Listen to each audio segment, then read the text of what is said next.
Ara mateix la independència de Catalunya podria salvar vides. I m'explico.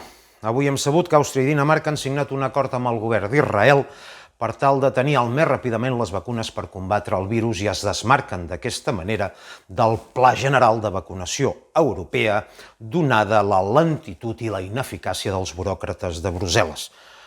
Aquests països han tirat pel dret, com fan els països lliures del món, en defensa o per protegir la seva gent. I aquests països, naturalment, poden fer botifarra a la Unió Europea perquè no depenen d'ella com Espanya. En canvi, Espanya mai no gosarà desmarcar-se de la Unió Europea perquè els fons europeus són el que poden evitar la seva fallida i descomposició. És clar que els polítics espanyols són molt despòtics amb Catalunya, però són com xaiets davant d'Úrsula von der Leyen. Si Catalunya fos un estat independent, podria decidir com i a qui comprar les vacunes. Jo personalment apostaria per Israel, i sense haver d'arrossegar les calamitats espanyoles. El nostre poeta Joan Maragall anomenava Espanya com la morta i deia que calia tallar la corda amb ella.